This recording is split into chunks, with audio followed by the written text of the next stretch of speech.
O Bruxo do Jaleco Branco. Texto de Roberto Samuel. O que mais te assusta? O que te faz tremer? Com certeza é a perda de algo importante, o mais valioso no mundo, isto é, a vida. Nesses tempos em que tudo pode ser explicado cientificamente, o milagre do nascer e a inevitabilidade do fim continua a ser um mistério. O último inimigo a ser vencido será a morte. Quando isso ocorrer, um mistério permanecerá na alma dos então imortais. Haverá vida após a morte? O céu existe mesmo? Deus abandonou esses seres eternamente insatisfeitos na terra? Ironicamente, o fim de um enigma criará outro enigma maior ainda. Nunca será possível ter as duas respostas simultaneamente. Existe um grupo de rebeldes que desacatam as leis da natureza. Desafiam o impossível, lutando contra a morte, apesar dela ser uma certeza, por enquanto. Dizem eles em seu âmago. É um grupo de 451.677 pessoas, exatamente, os soldados, mal distribuídos pelo Brasil. Assim, quem mora nos grandes centros urbanos tem maior defesa. Eles passam a vida estudando. Boa parte de sua juventude é dedicada quase que exclusivamente à procura do conhecimento. Essa é a sua sina. Uma pequena fortuna é necessária para formar os melhores soldados na luta pela vida. Um jovem estudante gastará aproximadamente cerca de R$ 3.641,24 durante seus 6 anos em Tocantins e até R$ 12.191 em São Paulo. Isso só com a mensalidade. Assim, os filhos dos mais pobres estão praticamente fora deste exército. Claro, existem raras exceções, mas são raras.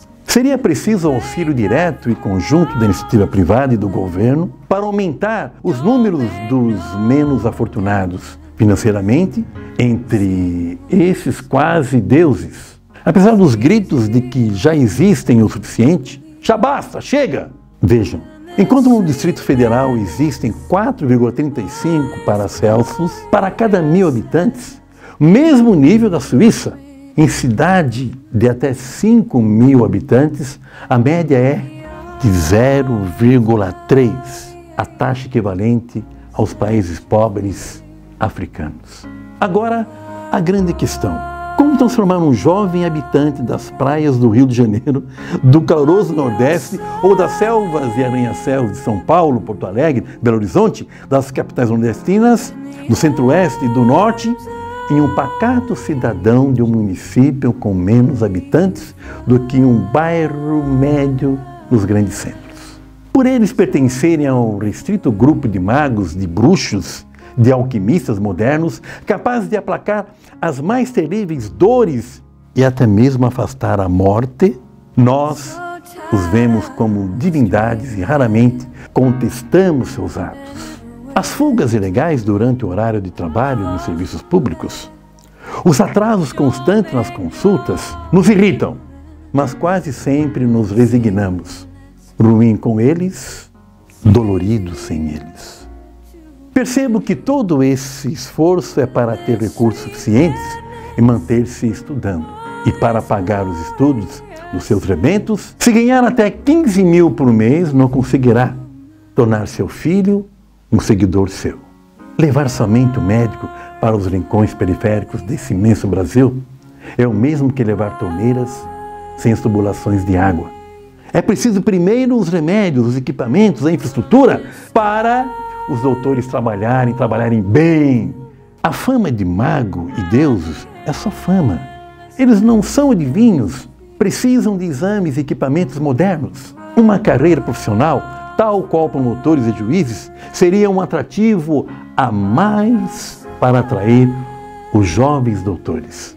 Por terem vivido a vida toda nos bairros ricos e nobres, a periferia, as cidades mais pobres são um mundo distante, cheio de perigos desconhecidos. O biotipo local difere do seu. Os assuntos e os interesses são diferentes e torna impossível uma conversa de interesses semelhantes. Sabe, passou da hora da periferia e dos rincões formarem seus próprios doutores para auxiliar as benzedeiras e os pajés.